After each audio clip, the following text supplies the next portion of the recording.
In the heart of Transylvania, Romania, there is a forest that for centuries has been a source of fear for locals and travelers brave enough to explore it. Hoia Baciu Forest, often referred to as the Bermuda Triangle of Transylvania due to the number of unexplained phenomena that occur within it. In July 2024, a group of 5 hikers from the city of Cluj-Napoca decided to go on a camping trip deep into the forest, ignoring warnings from nearby villagers who claimed the forest chooses who is allowed to enter and who must stay forever.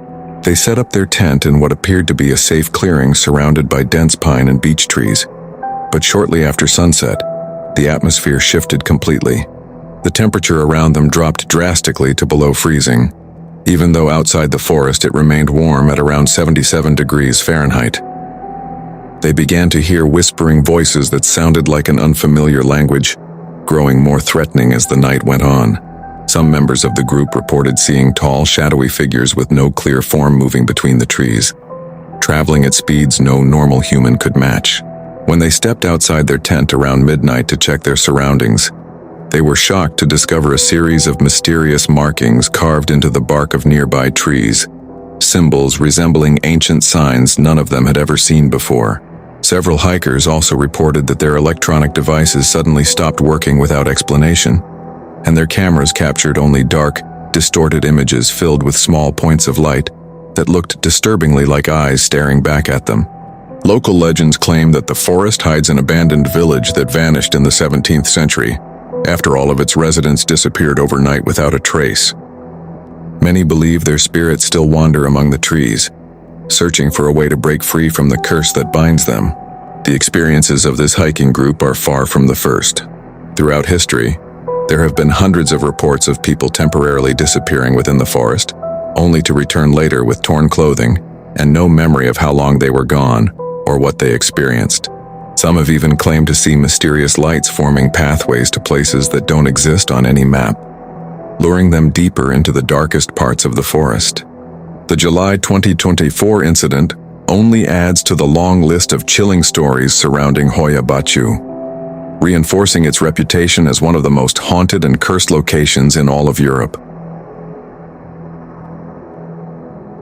On July 11, 1978, a devastating tragedy struck the Los Alfaques campground near the city of Tarragona, Spain, a place once known as a peaceful vacation destination for families and travelers seeking relaxation along the Mediterranean coast.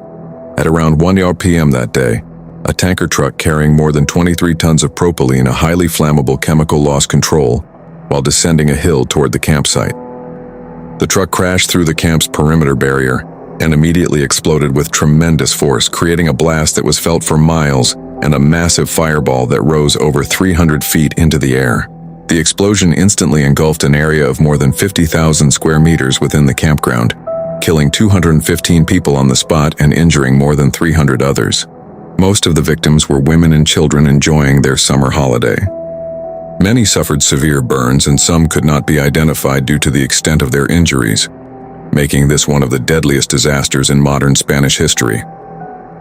But what many believe is even more disturbing than the tragedy itself are the events that have reportedly occurred in its aftermath, turning Los Alfaques into one of the most haunted locations in Europe. Since 1978, numerous witnesses who have returned to the site or lived nearby have reported terrifying paranormal encounters.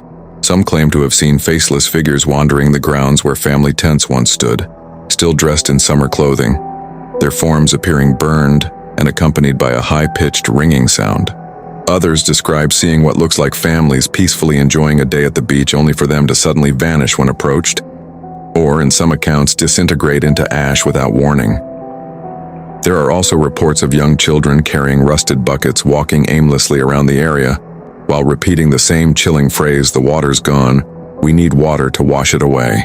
On several occasions, visitors have reported receiving eerie warnings from unseen entities, either through whispers directly in their ears or through strange messages that seem to appear on the surface of water or in the sand, urging them to leave the area before it's too late. Some paranormal investigators who have studied the site suggest that the intense emotional energy from the disaster has become embedded in the environment, creating what they describe as a kind of time loop or residual haunting that replays moments of suffering over and over again, especially at dawn. when the boundary between the living and the dead is believed to be at its thinnest. Today, many locals avoid the area entirely, particularly at night or on the anniversary of the tragedy. They believe the spirits of the victims may still be trapped there restless, searching for justice or simply trying to find peace after such a horrific end. Pluckley Village, located in Kent, England, has long been recognized as the most haunted village in England by Guinness World Records, with more than 20 spirits said to roam its winding roads, historic buildings, and the dense woodland surrounding it. In January 2023, an adventurer named Lou, who runs a popular YouTube channel called Camper Vibe, decided to take a solo trip to the village to camp in the forest, near an area known as the Screaming Woods, a place named after the cries and screams often reported there at night. Lou chose a campsite in a remote valley hidden behind thick clusters of ancient oak trees, confident that the experience would make for compelling content for his audience, who enjoy outdoor adventures mixed with horror storytelling. He quickly set up his tent before sunset, cooked a simple dinner, and began recording an introduction for his channel, stating that he didn't believe in the supernatural and saw the trip simply as an opportunity to explore one of England's most famous locations. However, shortly after night fell and darkness consumed the forest, the atmosphere began to shift dramatically. Lou started hearing clear footsteps crunching over dry leaves around his tent, but every time he stepped outside to check, there was nothing there, only an unsettling silence and faint moonlight barely illuminating the narrow dirt path nearby. The footsteps grew more frequent and closer as the night went on, until it sounded as if someone was walking just outside the tent, with heavy, deliberate steps pressing into the ground. At around 1 a.m., without any wind or visible disturbance, Lou's tent suddenly collapsed inward, throwing him off balance and onto his sleeping mat. As he scrambled to get out and fix it, he noticed a large shadowy figure standing among the trees not far from his campsite. Its shape appeared human but unnaturally tall, with no clear facial features. The figure remained still for a few seconds before vanishing quickly into the depths of the forest, leaving no trace behind on the damp ground. The cameras Lou had set up around the campsite to record overnight activity also captured unusual footage. Small points of light moving in irregular patterns, shadows appearing and disappearing within seconds, and even segments of distorted imagery that seemed to show faces crying. When morning arrived, Lou discovered that the ropes securing his tent to the trees had been cleanly cut, as if by a sharp tool, despite there being no signs of anyone else in the area. He also found large, unfamiliar footprints around the campsite, with tread patterns he had never seen before and sizes far larger than an average adult's. After returning home and reviewing the footage, Lou described it as the most terrifying experience of his life, and stated that he would never camp alone in that area again. His video quickly gained millions of views on YouTube, adding yet another chilling piece of evidence to Pluckley's reputation as a truly disturbing and haunted place. In the Normandy region of France stand the ruins of Mortimer Abbey, a 12th century monastic complex that was once home to a group of Cistercian monks living under strict rules and complete devotion to God. The abbey was built in 1134, deep within a dense and isolated forest, designed to provide the seclusion necessary for a life of prayer and hard labor. However, during the French Revolution in the late 18th century, the abbey became the site of one of the most brutal events in local history. 4 monks who refused to abandon the complex or surrender its wealth to revolutionary forces were imprisoned in underground cells used as temporary holding areas. They were left there without food or water, and when the doors were finally opened days later, only their decomposed bodies were found frozen in expressions of pure terror. Since then, the ruins of Mortimer Abbey have become the center of countless horror stories, especially among those brave enough to camp in the surrounding forest, which remains dense and steeped in history. Campers near the ruins have reported a wide range of disturbing paranormal phenomena, from screams echoing from the direction of the underground cells to sudden, bone-chilling drops in temperature with no clear cause. Many claim to have seen figures of monks dressed in white robes wandering through the ruins, sometimes standing motionless beneath the collapsed arches, other times slowly walking along corridors that no longer exist. There are also reports of what some describe as a benevolent monk, a figure that has allegedly helped lost visitors find their way or assisted with minor medical issues only to disappear moments later without a trace. But the most famous and most feared entity is a woman in white known as the Dame Blanche, often seen near a freshwater pond once used by the monks for bathing and washing clothes. According to local legend, the Dame Blanche was the wife of a nobleman who lived near the abbey in the 16th century. After discovering that her husband had been unfaithful, reportedly involved with a monk who was later executed for breaking his vows, she took her own life. Since then, she is said to wander the grounds, often appearing during full moon nights with a face filled with both sorrow and rage. Legend also warns that if someone sees the Dame Blanche wearing black gloves on both hands, it is a certain omen that death will soon come to them or someone close to them. Paranormal investigators and historians who have studied the abbey have reported unusually high levels of energy activity, particularly in the underground cells, with some even capturing recordings that sound like conversations in Old French. Many campers have also claimed that their belongings are mysteriously moved during the night, or that they discover small objects such as beads or fragments of ancient metal that were not there before. On some occasions, visitors have reported seeing shadowy figures appearing to work in fields once maintained by the monks, or hearing distant church chants echoing from the ruins despite no one being present. Today, many locals consider the abbey a sacred yet dangerous place. Some believe that only those with pure intentions can leave without experiencing something truly disturbing, while others refuse to go near it at all, especially after dark. The Jurassic Coast, stretching along the southern shores of England through Dorset and Devon, is known as one of the most beautiful places in the country, with towering limestone cliffs, stunning beaches, and an abundance of dinosaur fossils discovered there for centuries. But behind its breathtaking scenery lies a darker side, one that has quietly circulated among hikers and trail runners who venture into the remote paths cutting across the cliffs and surrounding forests. Last year, a 100-kilometer ultra-trail race was held in the area, with a route that passed through some of the most isolated and demanding sections of the Jurassic Coast, including a stretch known as the Path of Shadows, named for the way sunlight only reaches parts of the trail at certain times of the day. One participant, a 32-year-old runner named Marcus, an experienced endurance athlete who had competed in long-distance races around the world, reported a deeply unsettling experience while running the final section of the course around midnight.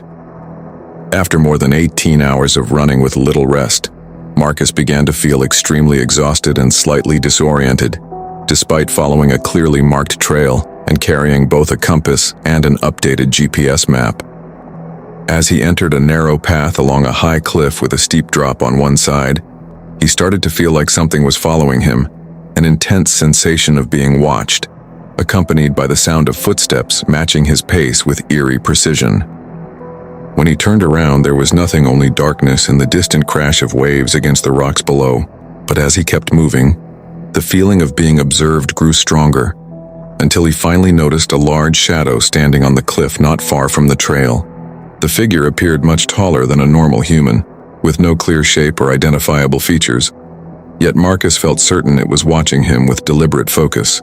As the shadow appeared, an overwhelming wave of exhaustion hit him far beyond anything he had ever experienced. His legs grew heavy, almost as if they were made of lead. He nearly lost consciousness and came dangerously close to collapsing toward the edge of the cliff. But at the last moment, he stopped and faced the figure directly. In an instant, the shadow vanished without a trace, as if it had dissolved into the darkness or into the land itself. The moment it disappeared, the crushing fatigue lifted just as suddenly, allowing Marcus to continue running and eventually reach the finish line hours later. After the race, Marcus spoke with several other participants who had passed through the same section of the trail around the same time. To his shock, some of them reported nearly identical experiences, feeling watched, seeing a towering shadow, or experiencing unnatural exhaustion that vanished without explanation. Some runners also claimed to have seen mysterious lights emerging from the cliffs or between large rock formations, appearing to illuminate paths that didn't exist. Local legends say the area was once used for offerings to ancient sea gods, and that a being known as the Cliff Guardian appears to watch over those who enter what is considered sacred ground at night. Some experts suggest that unusual magnetic activity along the Jurassic Coast may interfere with human perception, potentially causing vivid hallucinations or intense emotional responses. However, Marcus and the others who experienced these events insist that what they encountered was not an illusion, caused by fatigue or environmental factors. They believe something real was there, watching every step they took along that remote trail. Today, many hikers avoid that section of the path at night, and some even claim to have seen the same shadow standing atop the cliffs at sunset, as if waiting for the next visitor to arrive. Deep in the Rocky Mountains of Colorado, there is a little-known hiking trail that winds through beautiful valleys and towering peaks, attracting those who seek solitude and untouched wilderness.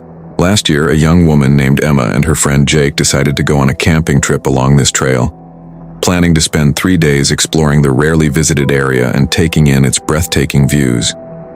They set up their tent in an open clearing near a small river on the first day, spending the afternoon exploring the surroundings, taking photos, and mapping out their route for the next day.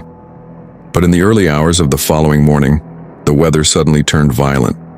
Dark clouds swallowed the sky, heavy rain began to fall, and strong winds battered their tent with enough force to shake it. After a brief discussion, they decided to cancel their hike and head back toward their car before conditions got any worse. As they packed up their gear, they heard a clear cry for help coming from the dense forest behind them, a woman's voice, panicked and desperate. Without hesitation, Emma and Jake grabbed their first aid kit and rushed toward the sound, expecting to find someone injured or lost. After about 15 minutes of pushing through the woods, they found a young woman lying on the ground, badly injured.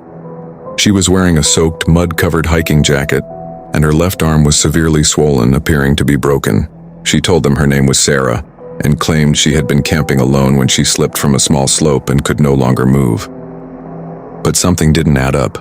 Sarah insisted she had only been there for a few hours, yet based on her physical condition and the environment around her, Emma and Jake found that hard to believe. The extreme weather alone should have made it nearly impossible for someone to survive that long without proper gear. Yet there was no tent, no supplies, and no sign of a campsite anywhere nearby. Even stranger, the footprints around the area suggested Sarah had only arrived shortly before they found her. After struggling to carry her back to their tent and providing basic first aid, they rushed her to the nearest town for medical treatment. But at the hospital, doctors delivered a shocking assessment. Her injuries didn't look like the result of a fall. Instead, they resembled trauma caused by something dragging or pulling her with immense force. Even more unsettling, medical analysis suggested Sarah had been exposed to the elements for over 48 hours, not just a few, as she claimed. When Emma and Jake tried to question her further about what had happened or how she ended up there, Sarah became increasingly confused. She couldn't clearly explain her experience. She couldn't even tell them where she had come from or why she was in the Colorado mountains. Then, just days into her recovery, Sarah vanished from her hospital room without a trace. Hospital staff reported that no one saw her leave, and security cameras captured only blurred, indistinct footage in the hallway outside her room on the night she disappeared. Emma and Jake later tried to find any records of Sarah, checking missing person reports, hiking registries, anything they could, but found nothing. No name, no identity, no trace that she had ever been there at all. Now they are convinced that what they encountered in those mountains was not an ordinary person, and that something unknown and deeply unsettling may be lurking in the remote wilderness of Colorado, far beyond what they ever imagined. Cañón del Sumidero, located near the city of Tuxtla Gutiérrez in Mexico, is one of the most beautiful and well-known natural landmarks in the country, a massive canyon with towering rock walls rising up to 1 kilometer high, the Grijalva River flowing at its base, and trekking routes that offer breathtaking views to visitors. In July 1997, the Garcia family, father Carlos, mother Maria, and their 12-year-old daughter Aileen decided to go camping in a remote area near a trail known as Sendero de la Nube, the cloud path, famous for the way morning fog drifts between the canyon walls. They arrived in the afternoon, set up their tent in a safe clearing near the riverbank, and spent the evening cooking over a small fire, telling stories, and enjoying the peaceful silence of the surrounding wilderness. The next morning at around 8 a.m., Carlos and Maria decided to walk to a nearby water source to collect drinking water and freshen up. leaving Eileen by the tent with her favorite sketchbook and a few small toys. They told her they would be back in less than 15 minutes and asked her not to go anywhere while they were gone. But when they returned just 12 minutes later, Eileen was gone without a trace. Her sketchbook was still open on the mat they had been using, showing an unfinished drawing of a bird. Her pencil lay beside it as if she had simply stopped mid-sketch and stood up. There were no signs of a struggle, no footprints leading away from the campsite, and no indication that she had suffered any kind of accident. The nearby river was calm, with no strong current that could have carried someone away so quickly. Carlos and Maria immediately called for help, and within a short time, rescue teams and volunteers from nearby villages launched a massive search operation across the canyon. They combed through every corner of the area, followed all known trails, and even dove into the river looking for any sign of Eileen. But despite searching for more than 2 weeks and covering hundreds of square kilometers, not a single trace of their daughter was found. No belongings, no tracks, no witnesses who could explain what had happened. Some people who were in the canyon that day later claimed they saw a young girl resembling Eileen playing near the river, several hundred meters from the campsite, but when they tried to approach her, she vanished instantly. Others reported hearing the sound of children singing echoing from the high canyon walls, even though no other children were known to be in the area at the time. Local residents familiar with ancient regional stories say the canyon was once considered sacred by the Maya, and that sometimes those with pure hearts are taken by nature spirits to become guardians of the land, protecting it from harm. Some believe Eileen may have been chosen for such a role that she now exists in another realm, still watching over her family from afar. But the Garcia family has never accepted that explanation. To this day, they continue searching for answers. They often return to their old campsite in Cañón del Sumidero, holding on to hope that one day they will finally discover what truly happened to Eileen and why she disappeared so suddenly without a trace. The mysterious disappearance of Eileen Garcia remains one of the most talked about cases in Mexico, and many still believe that something beyond scientific explanation occurred in that canyon on that day. Lake Manitoba, located in the province of Manitoba, Canada, is one of the largest lakes in the country, covering more than 4,124 square kilometers. It is home to a wide variety of aquatic life and serves as a popular gathering place for fishermen and nature lovers seeking peace along its scenic shores. However, since the 19th century, the lake has also been at the center of numerous stories about a mysterious creature known as Manipogo, a name inspired by other legendary lake creatures like Nessie from Loch Ness in Scotland. Descriptions of Manipogo vary depending on the witness, but most accounts describe it as a massive serpent-like being, ranging from 12 to 50 feet in length, with rough, dark-colored skin and a small head with large, glowing eyes. Some also claim it has fins or small limbs that are not clearly visible when it moves through the water. The earliest reports of Manipogo come from the Cree people, who have lived around the lake for thousands of years. They referred to the creature as Wasakusha, meaning the great swimmer, and believed it to be a guardian of the lake. According to their traditions, the creature must be respected, and those who disrespect nature or attempt to harm it may face severe consequences. In 1948, a man named C.P. Alric reported a terrifying encounter while fishing in a remote part of the lake. As he sat on a large rock near the shore, he noticed something massive rising from the water nearby. The creature moved slowly along the surface, revealing a long, undulating body, before stopping directly in front of him. It then let out a deep, powerful sound, something he later compared to the roar of a dinosaur he had heard in films. Alric said he was so frightened that he couldn't move for several seconds. By the time he managed to react and seek help, the creature had already disappeared back into the lake without a trace. When he reported the incident to local authorities, his story was dismissed as a dream or a heat-induced illusion. But over time, more sightings began to surface. Fishermen, boaters, and local residents all reported seeing similar creatures in the lake. In 2004, a fisherman named Thomas Chen discovered that his fishing net had been torn in a highly unusual way. Some sections appeared to be cleanly sliced as if by a sharp blade, while others looked as though they had been ripped apart by immense force pulling from below. Upon examining the damaged net, he found fragments of rough, dark skin caught in it, something he had never seen before. He brought the material to local biologists for analysis, but experts were unable to identify it. It did not match any known aquatic species in Lake Manitoba. including fish, whales, or other marine animals. Some researchers have pointed out that Lake Manitoba is deep enough to potentially conceal a large creature, with certain areas reaching depths of over 70 feet and containing underwater caves and crevices that remain largely unexplored. There are even theories suggesting that Manipogo could be a surviving prehistoric species, possibly something like a plesiosaur or another ancient marine reptile that somehow endured in the lake's isolated environment. Despite the lack of definitive scientific evidence, many people who live near Lake Manitoba firmly believe that Manipogo is real, that it still lurks beneath the surface, occasionally emerging as a reminder of the natural world's hidden mysteries. Campers around the lake have also reported seeing large waves form suddenly without any clear cause, or hearing strange echoing sounds rising from the water during calm, quiet nights. In the United States, there is a national park that is not officially named in these stories, partly for safety reasons and to prevent unnecessary overcrowding, but many people know it through accounts of a place called Pelican Valley, a remote valley deep within the park that has become the center of numerous terrifying camping stories.